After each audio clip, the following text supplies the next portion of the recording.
The real presence of Jesus Christ in the Eucharist.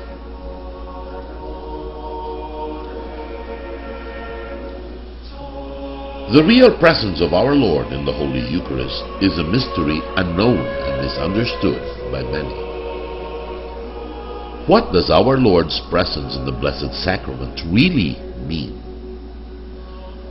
According to Father John A. Harden, S.J., who was a tireless Catholic writer on the Catholic Catechism, whose cause for canonization and beatification has been opened, the simplest way to express what Christ asks us to believe about the real presence is that the Eucharist is really He. The real presence is the real Jesus. It is God become man in the fullness of His divine nature, in the fullness of His human nature, in the fullness of His body and soul, in the fullness of everything that makes Jesus, Jesus. He is in the Eucharist with His human mind and will, united with the divinity, with His affections and emotions, and with His living, pulsating, physical, sacred heart. The Council of Trent in the 16th century defined the meaning of the Eucharist. It declared that the body and blood, together with the soul and divinity of our Lord Jesus Christ, and therefore the whole Christ, is truly, really, and substantially contained in the sacrament of the Eucharist. Consequently, the Eucharist contains Jesus Christ in the fullness of His divinity and the completeness of His humanity, though the whole substance of bread and wine is replaced by the living and glorified Jesus Christ, and the appearance of bread and wine remains.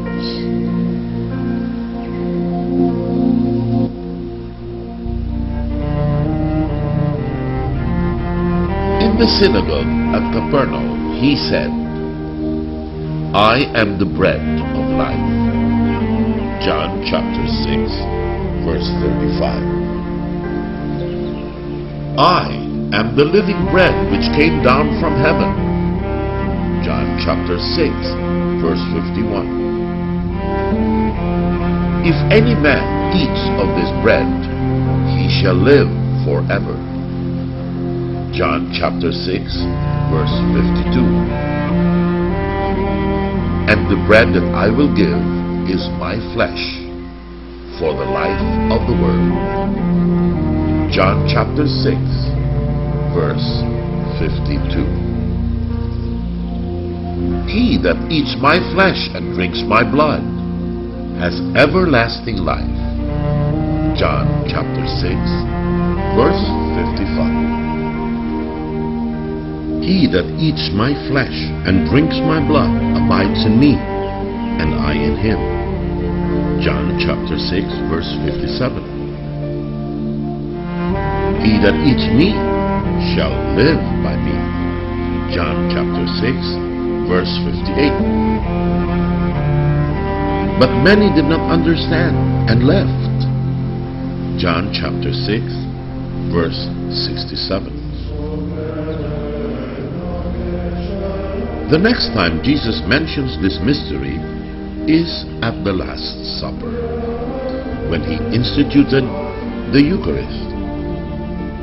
Jesus took bread, blessed, broke it, gave it to His disciples, and said, Take this, all of you, and eat it. This is my body. Matthew chapter 26, verse 26. Then He took the cup, blessed, gave it to His disciples, and said, Take this, all of you, and drink from it. This is my blood. Matthew chapter 26, verse 27. Then He said, Do this in memory of me. Luke chapter 22, verse 19. What was Jesus trying to say when he uttered the words, "Do this in memory of me"? Jesus wanted us to remember something. Jesus wanted a memorial of something done. The dictionary defines memorial as a celebration intended to remember a person or event. We all know that the person meant was Jesus. But what was the event? The event had to be something related to his body and blood. For his words were, "This is my body, this is my blood." The only event that consists of his body and blood is the Paschal sacrifice of Jesus. It is the event worthy of a memorial. For it is the whole sacrifice of our Lord Jesus Christ, from his passion to his death and his resurrection. This memorial is the Holy Mass. It is where we can remember and be with Jesus, made possible by no less than Jesus Christ himself. When he commanded, "Do this in memory of me," he gave the power to transform simple bread and wine into his body and blood. This change of the entire substance of bread and wine into his body and blood enables Jesus to be totally present in every celebration of the Holy Mass. The transformation happens during consecration. Hence, during a Eucharistic celebration, we receive the risen, glorified Christ in Holy Communion. All because where there is a consecrated host, Jesus is really and truly present. But many of us doubt his real presence in the Holy Eucharist.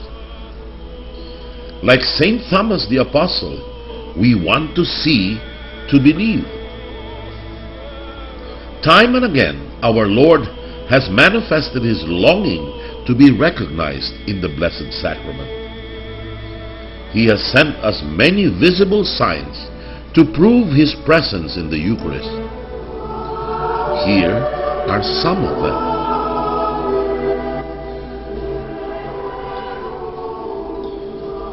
Eucharistic miracles are the visible change of the sacred species. A host visibly changing into the body of Jesus, or the wine changing into his blood. The Vatican exhibit of Eucharistic miracles of the world. Carlo Acutis. Carlo was a 15-year-old resident of Milano, Italia, who had a reputation for holiness. He loved Jesus Christ more than life itself and lived out his faith in a heroic way. He enthusiastically conveyed to others his love for God and neighbor. At 7, he did his first communion, and since then, every day, he never missed the daily appointment with the Holy Mass, the Eucharistic adoration, and the Holy Rosary. So intense was his love for the Eucharist, he called it his highway to heaven, la mia autostrada per il cielo. The focus of Carlo's spirituality was the daily encounter with the Lord in the Eucharist. He said, it was Jesus truly present in the world. The Eucharist was the core of his spirituality and his whole existence spent in friendship with God. Carlo was deeply devoted to the Virgin Mary as well. He used to say, The Madonna is the only woman of my life. And he never missed the most loving appointment of the day, which was for him the prayer of the Most Holy Rosary.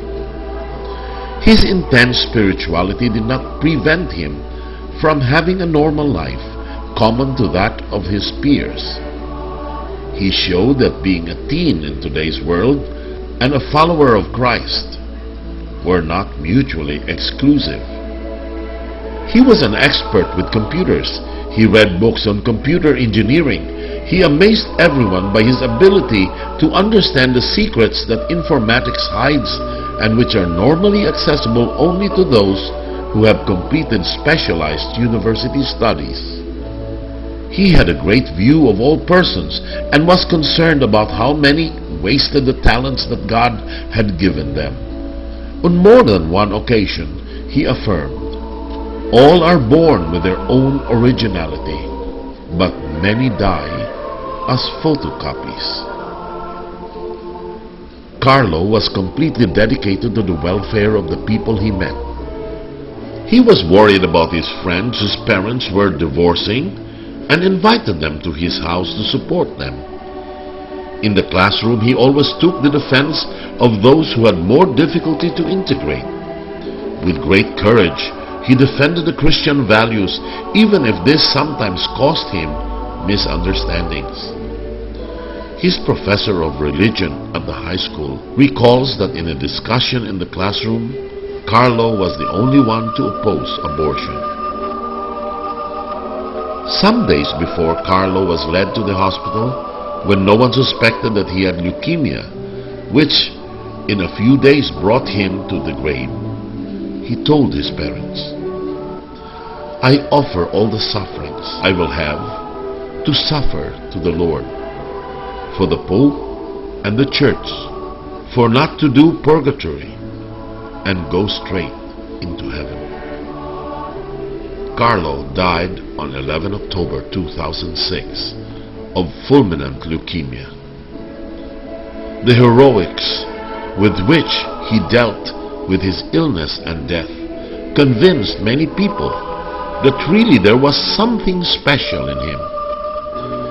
When the doctor who followed him asked him if he suffered a lot, Carlo replied, "There are people who suffer much more than me."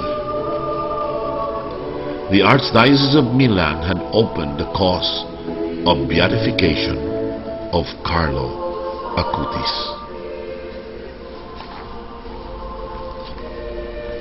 The exhibit is a result of Carlo Acutis' research and compilation from a collection of 140 officially recognized Eucharistic miracles. It was first assembled to mark the year of the Eucharist, October 2004 to October 2005.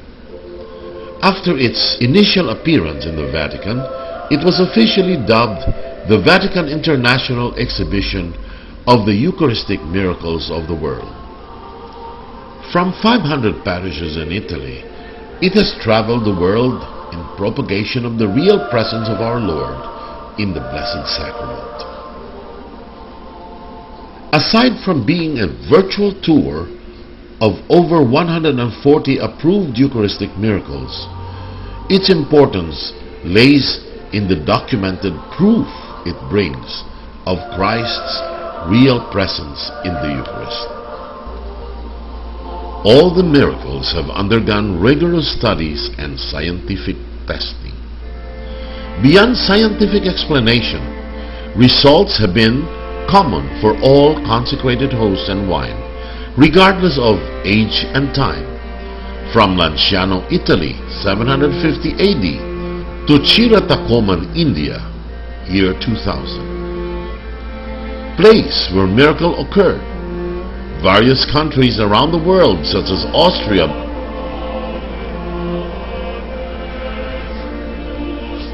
Belgium,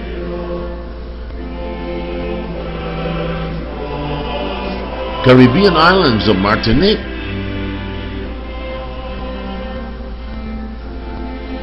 Colombia,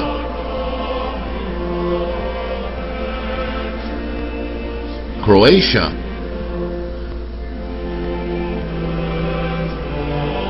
Egypt,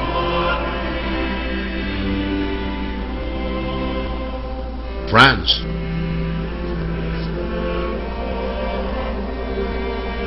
Germany,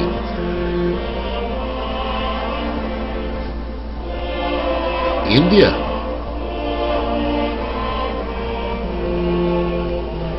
Island of La Reunion,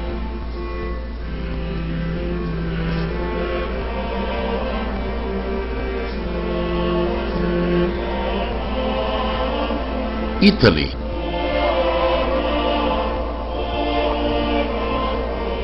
Peru,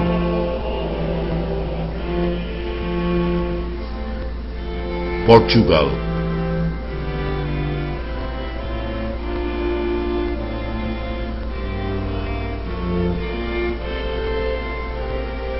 Spain,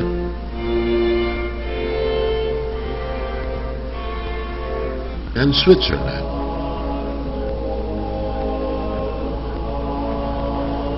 Let us look at the results.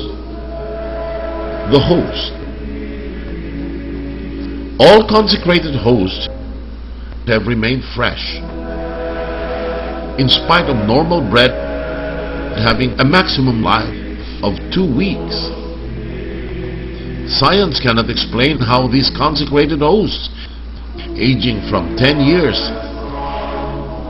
to as much as 1,200 years, have remained fresh. All hosts have fresh human flesh from the left ventricle of a human heart. The wine. All blood is fresh human blood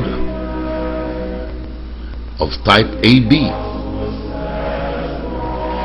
This is in spite of the fact that human blood, once extracted from the body, can only live for 15 minutes. DNA identified has a 200 billion to 1 chance of belonging to any known DNA structure in the world blood bank. What does this mean? Simply put, it means that the owner of the DNA has an almost nil chance of having any ancestors. Is this all possible? And why has it only occurred on consecrated wine?